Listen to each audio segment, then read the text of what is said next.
So let's get to it then, shall we? I have returned. Now, in this next part, off of what we have created thus far, which, I don't know, to me it sounds cool, and if you all have other suggestions or refinements, shout them out. This is supposed to be interactive. I want you all to, put your fingerprint, your thumbprint on what this concept is that we're building together. Let's enjoy it. You know what? I didn't get a new drink. Anyway. You might say, oh, we're talking about monsters, right? Oh, no, we are not. Not yet. Soon. Soon we will talk about monsters. Such as, something like this, or what you see on the screen. But in particular, before the monsters, we're going to be discussing magic. And the reason why I want to involve magic first is that the presence of magic is what defines fantasy as fantasy. Magic is not always just casting a spell of some kind. It's, having a miracle happen. It's that supernatural, like a ghost actually existing kind of a thing. Also, Iron Shuffleboard, if I didn't say hi to you, then howdy. And if magic exists, it is going to leave an impact on the people and the creatures and the technology and the economics and the culture and everything else of everyone in this setting. So it is foundational to understand the type of magic that we want to include.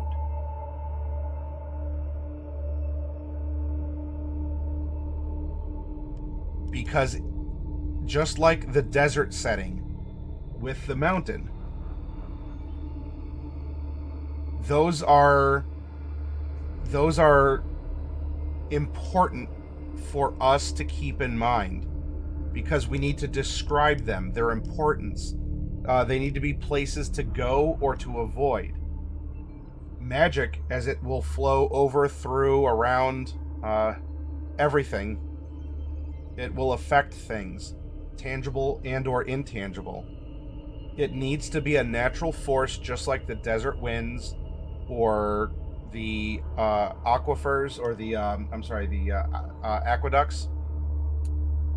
Just like understanding the cycle of seasons in our setting, however that would end up being. And to discuss magic, I actually have two different books open. One is the Player's Handbook, and the other is the Call of Cthulhu, the Keeper's Rulebook. Tomes of Eldritch Lore. As this delves into the magic, the spells of Call of Cthulhu.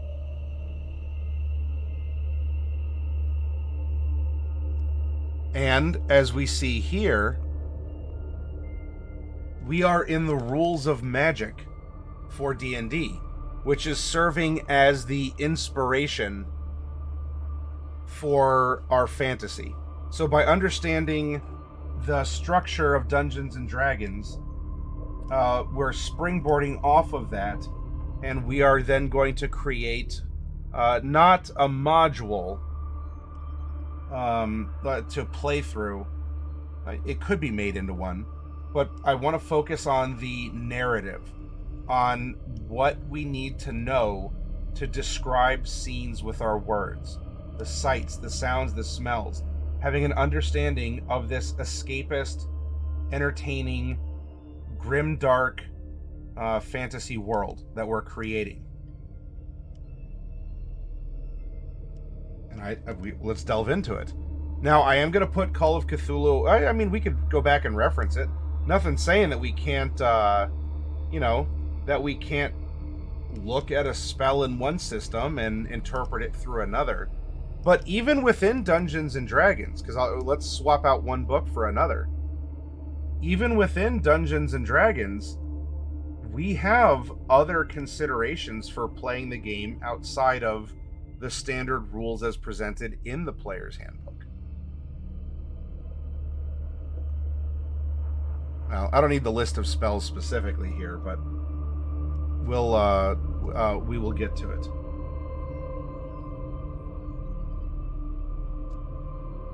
Before we look into these things, let's understand magic and magic systems when it comes to fantasy writing. We're going to put these away, and we're going to start with a couple references. And wouldn't you know, I have a couple little videos to show. So if you're good in class, I'll wheel out the TV and we'll watch a video. So our first link here, creating a spellbinding magic system. I will paraphrase parts of this. I will encourage you all, hey, go to the link and read the entirety, absorb it, reference it, bookmark it, do what you will. But you can read the whole thing. I'm not going to read it for you. A wizard casts this powerful spell. An alchemist transmutes lead into gold. A genie grants 3 wishes, with a twist. This is one of the most exciting things about writing fantasy, getting to design your own magic system.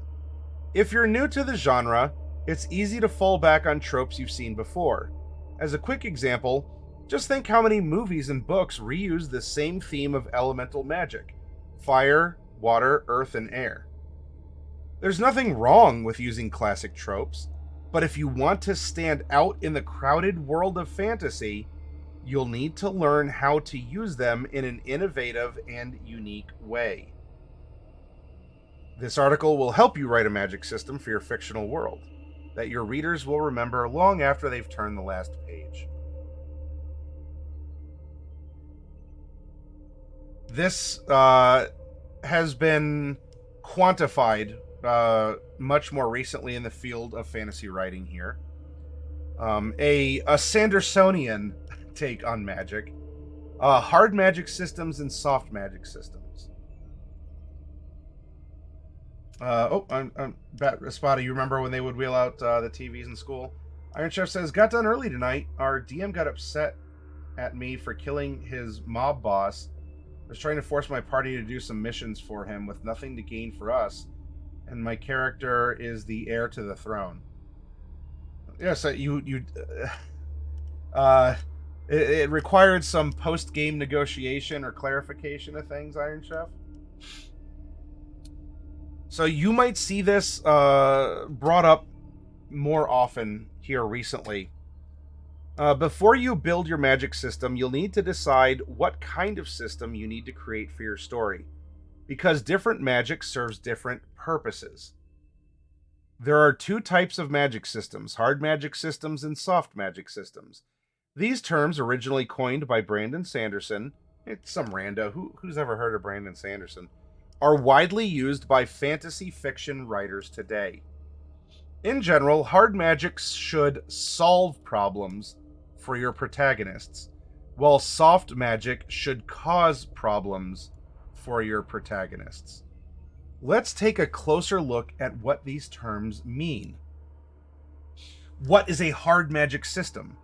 A hard magic system is magic with a clear set of rules. In any scenario, the reader should have some sense of what magic can and can't do in the fictional world. Why is it important for a hard magic system to have rules?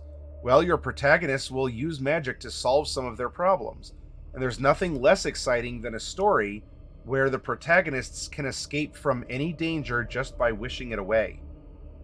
Imagine if Harry Potter could vanquish Voldemort in the first chapter just by making up a spell called Antagonist Defeatum. Defeatium. Not very exciting, right? Since there are clear rules in the Harry Potter series, we don't wonder why Harry doesn't just make up an all-powerful spell. Each time Harry, Ron, and Hermione find themselves in danger, They can only escape that danger using magic that we've already seen them learn. In the first book, Ron doesn't know any troll slaying spells, so he uses the levitating spell to knock out a mountain troll instead. In the fourth book, Harry doesn't know any flying spells, so he uses the summoning spell to call his broomstick. In both these cases, it's their clever problem solving that saves them, not the power of the magic itself. Hard magic systems provide interesting limitations that allow your protagonist to solve problems using their own wits, not raw magical power. The key traits of a hard magic system: it works in specific ways, like math or music. The reader understands the logic behind the protagonist's magical powers. So if it's, I don't know, a different gemstone produces a different effect, then we may not know as the reader what will happen if you're holding an amethyst when you cast the spell, but we know something will happen because you're holding an amethyst. And we learn over time. And everyone in this world, at least everyone who's magical, understands that if someone's holding a gem, there's going to be magic. Magic moves the plot forward by helping the protagonist overcome obstacles. Hard magic, because it's a set of rules and expectations, are tools. It would be the same as a grappling hook and a rope. It's just that in this case you have magic to help you. But it accomplishes the same thing. It is a tool to be used. It is a quantifiable thing that is employed. Some examples of hard magic brings up Full Metal Alchemist. If you haven't watched Full Metal Alchemist, I suggest it. The Bartimaeus trilogy by Jonathan Stroud. And, of course, as referenced, Harry Potter by J.K. Rowling. What is a soft magic system? Soft magic systems are the opposite of hard magic systems. They don't need to have a clearly defined set of rules.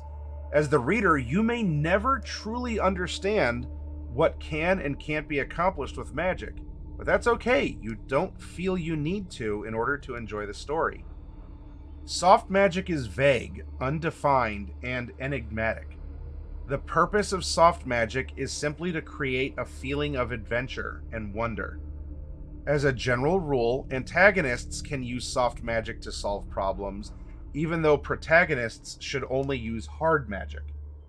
This is because an all-powerful antagonist makes the story more exciting and perilous, while an all-powerful protagonist achieves the opposite effect. Hey Venomorat, good to see you. It's been a while. Also, Jace, good to see you too. The key trait of a soft magic system, or the key traits of soft magic system are outlined below. Magic adds an element of wonder or mystery to the story. Magic moves the plot forward by creating obstacles for the protagonist. You see that we have an engine to advance our story, two different ones, and not that we have to be exclusive to just one, but most of one should be what is focused upon over the other. Or at least keep them, one is to the NPCs and one is to the PCs. Well-known examples of soft magic in Lord of the Rings. We never find out exactly what Gandalf can and can't do with magic. In the Studio Ghibli film Spirited Away, the entire spirit world operates under a soft magic system. In The Kingkiller Chronicle by Patrick Rothfuss, the magical discipline of naming is a soft magic system. We learn the limits of the hard magic systems in the series, such as sympathy and sigildry, while we never learn the limits of naming. So in this case, we have a piece of fiction where both exist, it just depends on the type of magic. The protagonist doesn't understand naming well either, so we never expect him to solve major plot problems using the soft magic. And this is something that we don't necessarily express to the reader. It's picked up and understood through the context of the story. So here's there's more here to read, going over the logic, going over building it. I would highly recommend reading this article. I will post it one more time, and I want to move into the next one. I finally used my goblin pack I got from you as a DM, but my story is also over. Thanks for helping. Hey, you're very welcome, Venomorat. I'm glad you got to use the goblins you received, and I hope it led to a very good time and memories that you have with your players. And you know what? The best part about that stuff?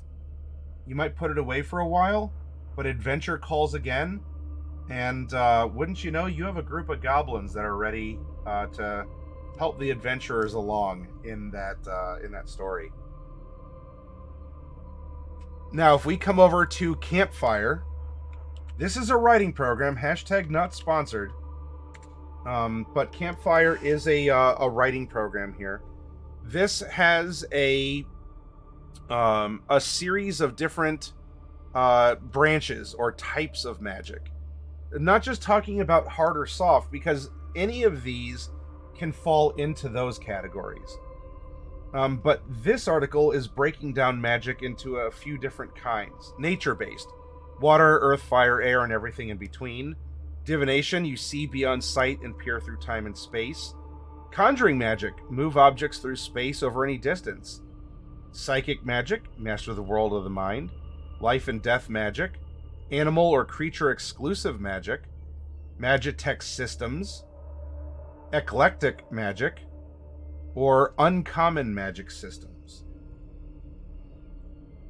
And you can read about a further breakdown. If you say, you know what, I want something that is elemental in nature, that is intrinsic to the story, to the people, to the culture I'm writing about, and so I think nature-based magic is the way to go. Well, all right. Do you want it to just be purely elemental magic? Manipulates the basic, often classical components of nature?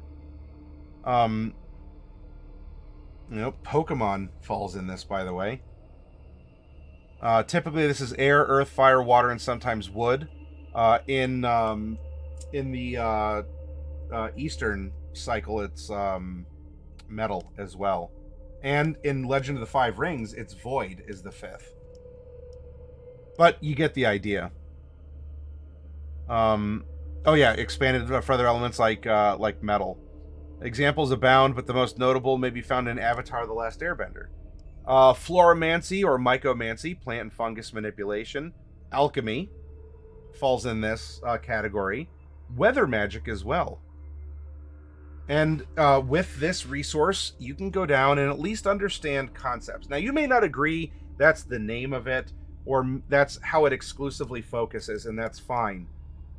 When we're reading these sites, when we're referencing them, these are points to consider. You may modify, reject, or wholeheartedly embrace them. But these are starting points, and like what we do, we build this little boundary of context, and that gives us a really cool playground for ideas, and we can bounce around within those boundaries.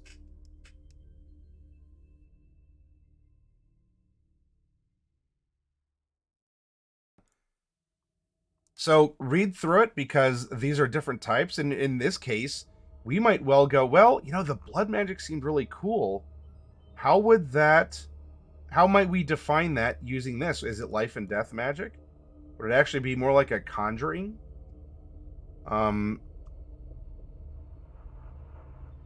Is this somehow related to Magitech? But let's move on. Another article here. The best. Boy, this sounds like a clickbait title. The best magic, 10 of the best magic systems in fantasy. What do we remember about our favorite fantasy stories? That's an excellent lead question. Apart from the compelling plots and characters, we're most likely to fall in love with a fantasy novel because of strong world building. Oh, there's that concept again. Whether that's the creation of a fascinating fictional society, the inclusion of a fun legendary creature, or in many cases, the construction of an interesting and thought-provoking magic system. Throughout the years of fantasy dominating as a genre, there have been many different types of magic systems, some well explained with strong structures, while others fall into the no rules, just vibes category. But what makes for the best magic systems in fantasy while others are disappointing? Many magic systems are based around concepts or ideas that exist in the real world. The wizards of Discworld devote years at university to learning spells from ancient tomes, or in later years simply enjoying big dinners and doing very little real magic. Some magic systems are based around math, while others draw on crafts such as sewing or weaving. Some fantasy authors have created magic systems based on music, while others have taken a religious slant to their characters' magical practices, having them work closely with gods to cast spells in their worlds. A good magical system is consistent. Oh, there's that word, consistent. Not too overpowered, even magic users need to struggle to make a story interesting, and is interesting enough to stick in the reader's mind long after they finish the story. Here are some of the best magic systems in recent and not so recent fantasy literature. Now, you may agree with these, you may not, or you might go, what? I've not read this or heard of this before. I will let you go through the list, or at least read about them, because there is some detail provided. The Marvelers, the Sabriel, the Very Secret Society of Irregular Witches, the Anansi Boys, the Spell Tailors, the Dragon Republic, the World We Make. Now, this is this author's opinion. I have not heard of most of these. I mean, not that I'm the end-all be-all of fiction or literature, but, you know. The Gifts That Bind Us, Star Eater, Circle of Magic.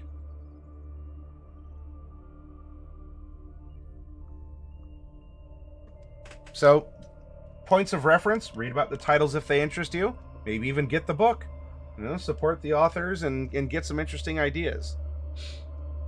And again, just because I haven't heard of this, I mean, maybe you have, but just because I haven't heard of it or go, oh, the Dragon Republic, and I gush for 10 minutes on it, doesn't mean that it's a bad book at all. I haven't gotten around to it.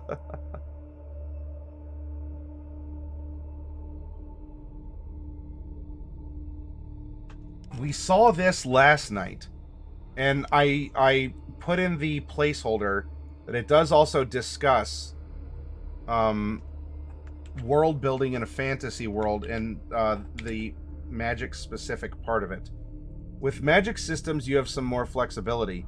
Do you want to explain everything and have the magic system in your fantasy world feel more like a science, such as in Brandon Sanderson's Cosmere novels? Or will your magic elements feel more nebulous and unknowable, as is the case with the Lord of the Rings series? Each comes with pros and cons and will significantly change your story. The key thing to remember is that the more you explain, the more you have to explain, which makes keeping things consistent, there's that word again, difficult and opens the door to potential plot holes. Something to keep in mind when establishing magical abilities is how they may be used other than how your characters are using them. Many fantasy writers at some point realize they've unintentionally created the opportunity for an easy solution to a character's problems, if that character just used their power in a certain way. When the character doesn't do this and the reader picks up on it, the author's hand in the story becomes more obvious. Think very carefully and broadly about how your magic works and how it can be applied in the key events and even the more minor moments of your plot.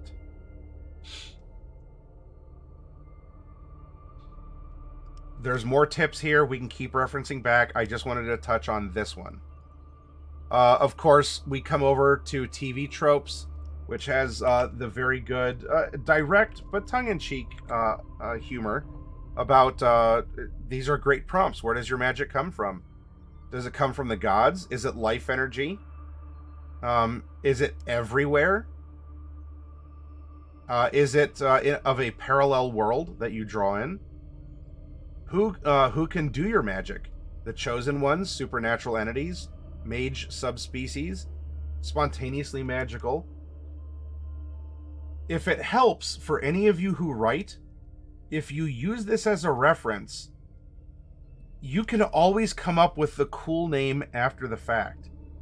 If you're writing more like a Wikipedia article like this, where you just say non-humans, you can find and replace, depending on your word processor, you should be able to find and replace every instance of non-humans with whatever fanciful name you want to give those people. If it helps you to stay organized and consistent, then consistently call things the chosen ones. Even though you might go, oh, that hurts. That feels like such a reduction in what I'm writing. But I can't really deny that they are the chosen ones. So it might feel reductive to you, but if it helps keep you organized, call your chosen ones, and then afterwards go back and call them, the crown bearers, the cloud chasers, the the day summoners or something. But we know that they're chosen ones. Be practical, blunt, concise, and consistent with this. And where does your magic come from? Well, we're going to touch on this also with our pop culture references here very shortly. But in particular, I want to bring up Vancian magic, as this is often the D&D style of magic that we see. You can read the article. If you've played D&D, then congratulations. You've experienced Vancian magic. Is Vancian magic good? Yes. Is it bad? Yes. Is it everything? Yes. Can it be improved? Yes. But it is a very particular and direct way to cast magic. And it makes for a very, fairly straightforward and a hard magic style approach, which can often be easier to digest and employ, especially in a strategy combat situation.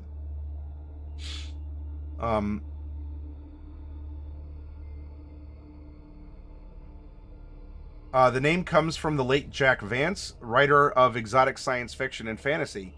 Vancian magic first appears in his Dying Earth. Gary Gygax and his collaborator Dave Arneson subsequently borrowed the basic ideas for the magic system it gets into it if you want to read what a trope codifier is here, but for Dungeons and Dragons. The disapproving term is utility belt magic. You load it and then have, whatever number of buttons to press. But Vancian magic is what we tend to see in D&D. And you will note, though, that in the Dungeon Master's Guide, if you have it, you can open it up. Here towards the back, it has suggestions, not only for creating spells and going over rules with a little bit more detail, but options to include maybe a greater focus on something, a passive increase in difficulty or a decrease. If I can find it. Did I go too far ahead? No, here we go. So talking about diseases, poisons, rules about madness, about sanity and honor as optional rules that you can employ.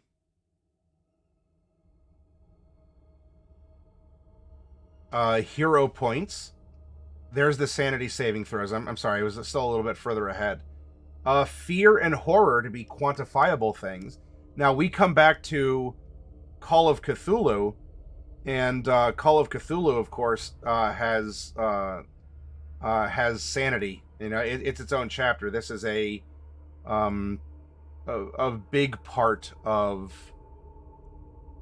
the game when you're trying to explore the mysteries of the cosmos, and you realize how insignificant you may very well be.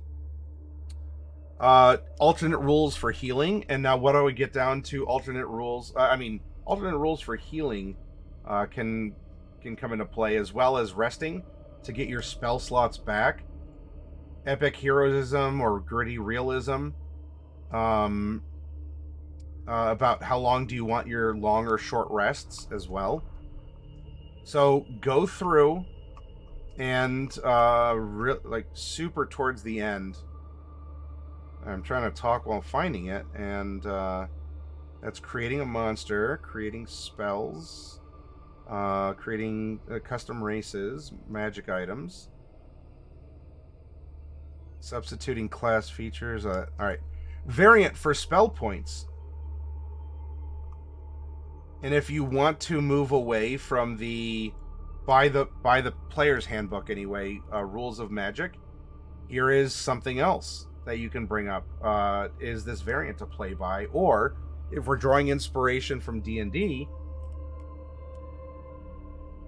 then cool. Maybe we want to play with this variant if it makes things a little bit more grimdark, a little bit more grittier, or it differentiates things enough where people don't go, this is a D&D story, I'm done reading. So check it out, read it through. And now let's see a couple examples of magic in action and discuss what we had had done before, or what we reviewed before.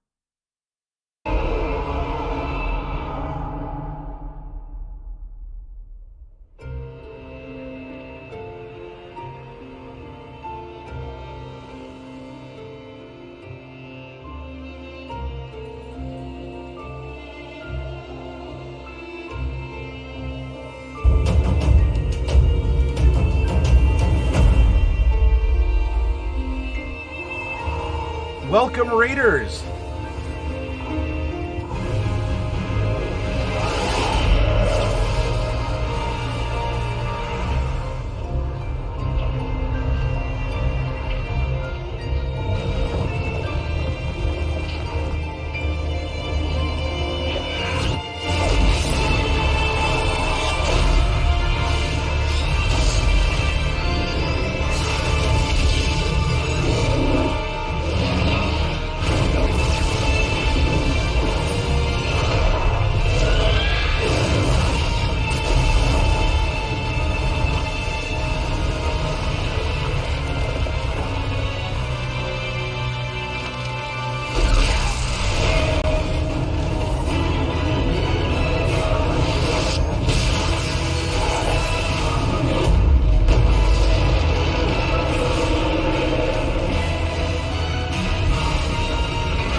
Now in this, all kinds of magic are on display. In this game, magic generally works with ether existing. It's something that's around us, and it is pulled upon by those who can wield it to manifest all kinds of things. The same general concept of ether can make curing spells, and it can make devastating assault magics, right? There's not a distinct type of ether. It's simply what it is channeled in to do. And it is something that it exists in this kind of like the Force. It was brought back in the TV tropes here. Where does your magic come from? In this case, magic is energy that's everywhere, or the Force option. It can be so concentrated that magic in this world can crystallize. It can become a solid thing that can act as a battery of energy. It can manifest like this, where this big magical explosion was so fierce that the ether just crystallized. And you can find these landmarks from this battle all throughout the game. That's a part of the world building. That's a part of how things work. So while we do know some of the fundamentals, ultimately, in the narrative of this game, it's a soft magic system because we're always finding out new things and people are capable of manipulating the ether in different ways, subtly or overtly. So maybe our magic system wants to be a little bit closer to this. What about this? Would you consider this to be magic? And if so, which kind that we might have touched upon or reviewed? In the beginning, we were ordinary street rats, stealing our daily bread and living off the efforts of man's work. We were captured, put in cages, and sent to a place called Nim. There were many animals there, in cages. They were put through the most unspeakable tortures to satisfy some scientific curiosity. Often at night, I would hear them crying out in anguish. 20 rats and 11 mice were given injections.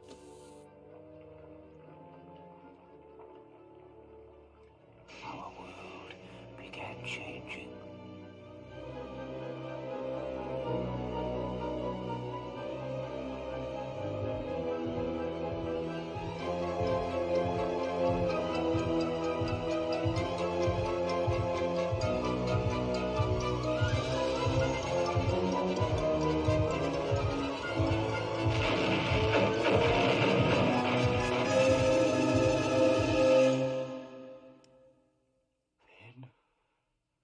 One night, I looked upon the words under the cage door and understood them.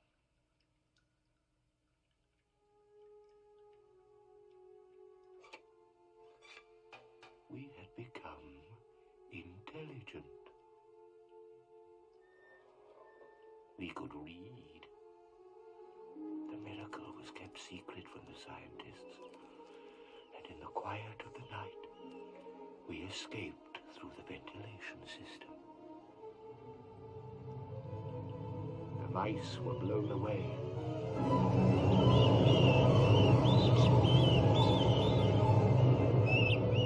Sucked down dark air shafts to their deaths. All except two, Jonathan and Mr. Aegis. We were trapped by a locked door on the roof. It was Jonathan who made possible the unlocking of the door.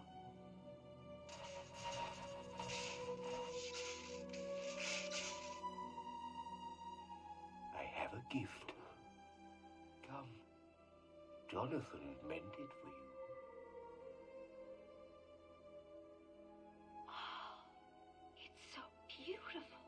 It sleeps. Sleeps. When worn by one with a courageous heart, the stone glows red. It becomes a blinding radiance. Courage of the heart is very rare.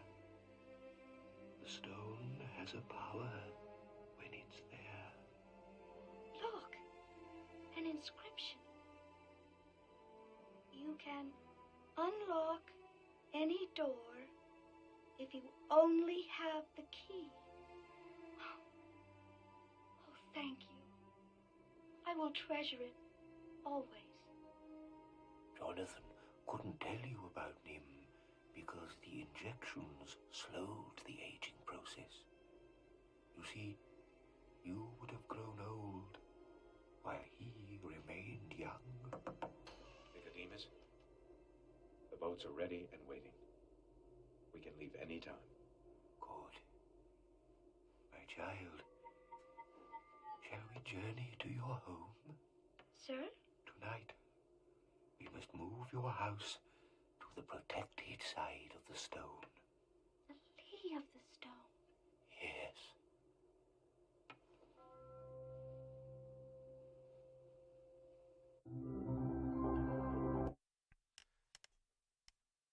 Which type or which kinds of magic did we see on display there?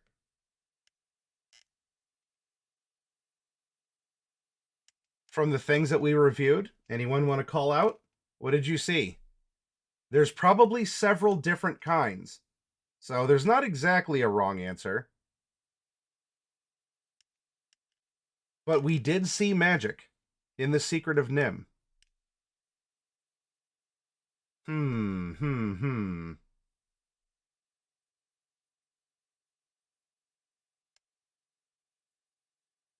Also, hi, Diadems.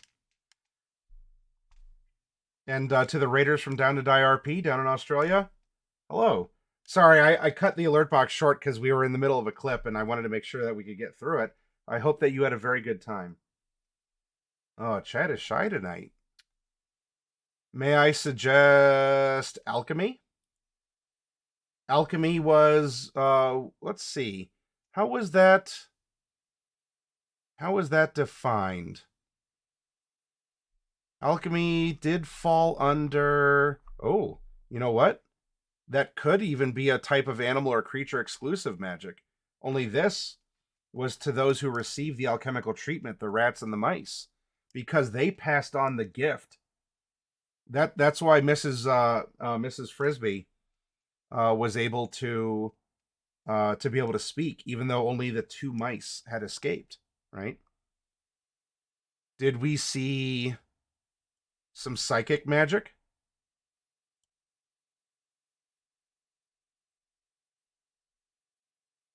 Maybe some divination magic?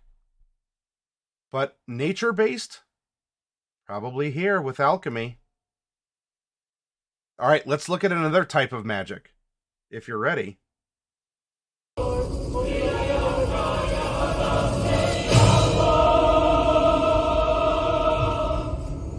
बलि चढ़ोगे बलि मांगती काली मां मुक्ति देगी काली मां काली मां काली मां काली मां शक्ति दे बलि चढ़ाओ तेरे आगे स्वीकार करो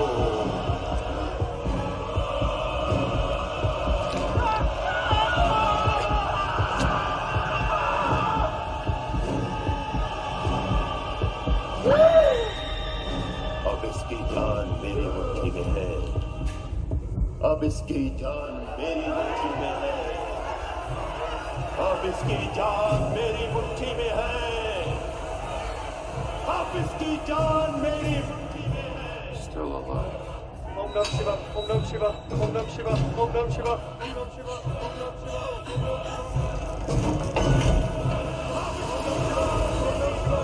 Nam Shiva, Om Nam Shiva, Om Nam Shiva, Om Nam Shiva, Om Nam Shiva, Om Nam Shiva.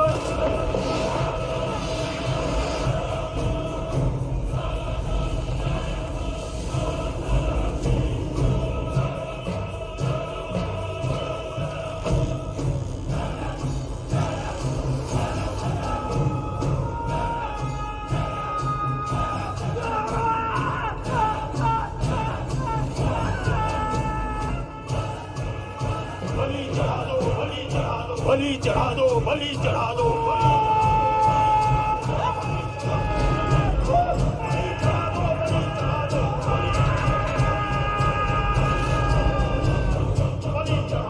बलि चढ़ा दो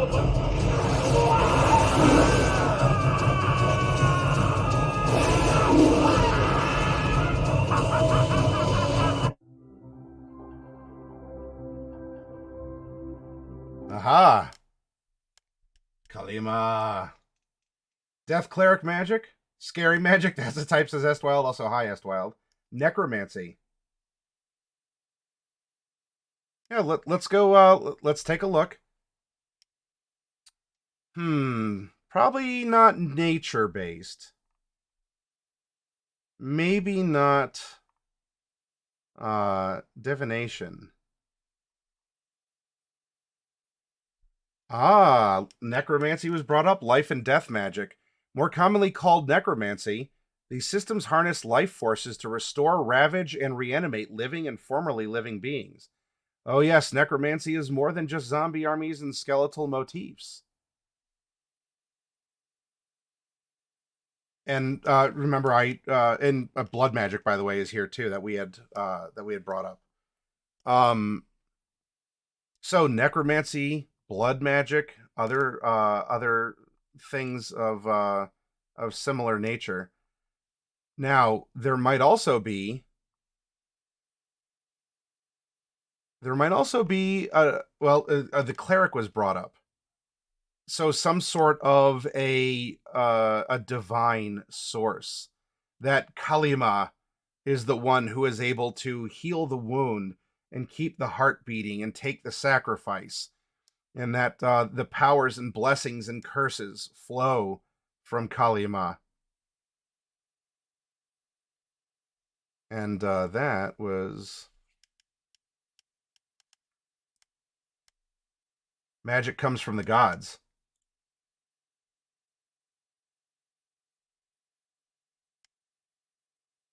By the way, this was a makeup because for our setting workshop last night, I was gonna play the map room scene in the desert, trying to find the location of the ark. You know, as he took the staff down.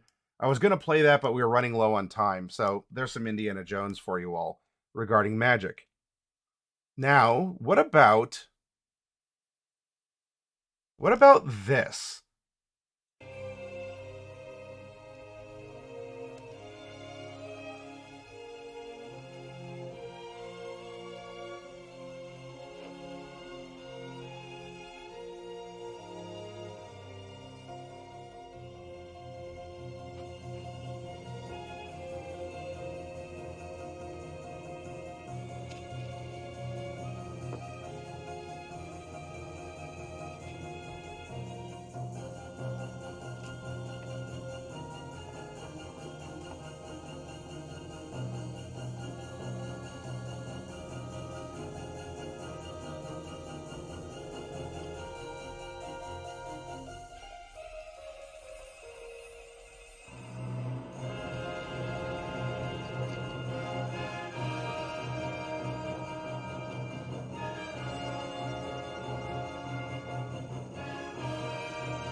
Crom, I've never prayed you before.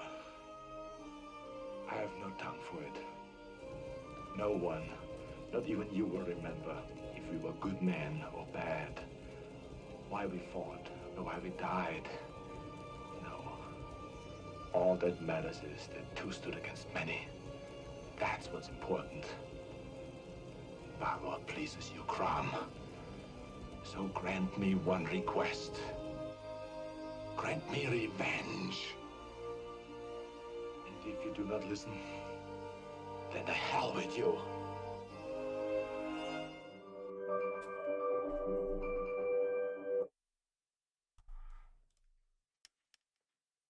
Is that magic?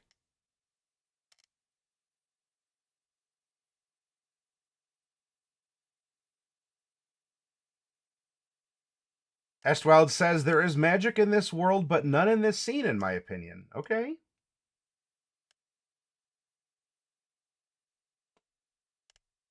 Does anyone else have an opinion? Was there magic here, and if so, which kind?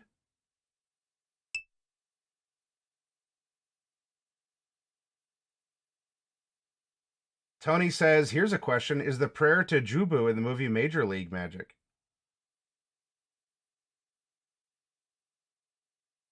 This might be getting to... Sierra says, Arnold's biceps are a magic all their own. He's full of magic in that regard. Magic of the mind gets him to believe he can overcome overwhelming odds. Tony says this was a cleric prayer. In that case, now Tony, I am going to pit your answer against Estwild. Estwild says that while there's magic in this world of Conan the Barbarian, there's no magic in this scene. But you're saying this was a cleric prayer.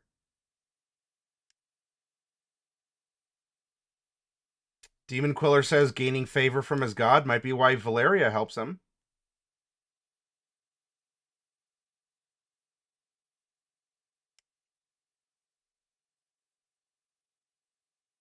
Bardic inspiration. He's Conan is a barbarian. He was very charismatic, especially in one of the earlier scenes showing him growing up, and one of his jobs besides the Wheel of Death was to ensure a stronger future population. Rip Artist says, I agree with Sierra Echo also. All right. This is bringing up a very interesting point. Can you have non-magical characters in a magical world? And where is the boundary? And where is the boundary between something like faith, which requires no manifestation, like, sparkles from the clouds and a voice saying, go get him, tiger, or a glowing sword? Was this magic? Was this a psychological bump that was actually mundane? Because many of us do that sort of a thing. And when you have elements of magic and non-magic exist in the same world, how can you explore the line? Now, as Conan admits, he has no devotion to Crom. Even told Crom to go to heck. HECC, Crom of all people. Did Crom enlighten Conan with the answer to the mystery of riddle? Or the riddle of steel? I'm sorry. The riddle of steel? Did did an angel, a very clearly supernatural creature, manifest?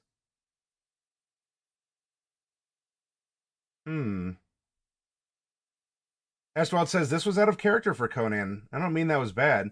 He thinks he's about to die here and is all right with it. He does not actually believe Crom is going to tip the scales. Yep. And yet there may have been a miracle, a prayer answered by a god to someone not expressly devout, or who, not just through words, but through deeds, has actually lived to the ideal of Crom, perhaps even surpassing, officiants of Crom, as Conan is a manifestation of these beliefs and teachings. And it's okay to have scenarios or characters or situations where even the line of magic is blurred, or we're not exactly sure. It could be one or the other. And it's okay to do that. And so the point of this, so that was, I teased you all, right? Haha, we expressly identified these types of magic, and now I leave you with a mystery here. Now, obviously, if you have seen or read more of Conan the Barbarian, there is magic in this world. Yes, this is a magical world. Maybe not a high magic, but there is magic. Is Conan magical?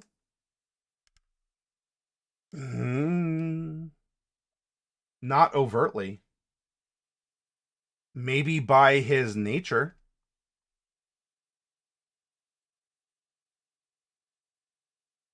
Could this have been a manifestation of egoic magic? Enhances the physical attributes of the caster. Need to increase your strength? Cast the spell. Need to speed boost? Cast the spell. Need to react quicker? Cast the spell. This kind of egoic magic is why you have ninja who will have, various hand signs. It's a form of meditation. to help calm down and slow breathing, to focus, go over the mission, or to get a rhythm, to build up, to build that excitement, to get that adrenaline rush, are doing, there is, the mystical, there is the mystical hand signs that are very clearly fantasy in various movies or anime. But there's a very real reason that was practiced. And it was for something similar of this egoic form of magic. Hi, Afterfov.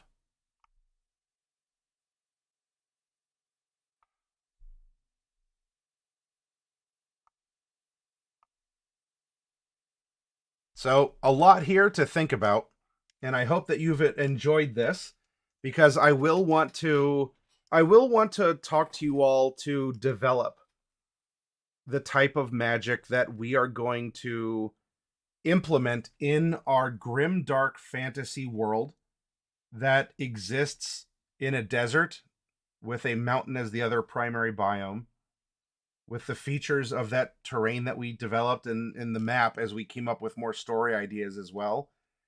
Blood magic. No one fought against the idea of blood magic, and it seemed to work pretty well, both for the continuity and consistency, the framework of the ultimate battle, perhaps, or at least the external threat, not necessarily the internal one. So maybe that's what we end up sticking to, but I at least wanted to talk about the different systems, because if you have an idea that could accentuate it or be better than the one that kind of spontaneously came up in this exercise, then we can employ it. It's not too late. We haven't written out 80,000 words that will be even more difficult than a find and replace function to swap things out, because then we're talking about systemic changes to magic and culture and technology and all this other stuff. Yes, Conan would be more sword and sorcery style, high fantasy, for that category of fantasy, Nick. Absolutely. I agree. All right, let me get up and refresh myself, and when I come back, we have one more part to go over, everyone. I have the stamina. I believe in you, because next up, we are going to be talking about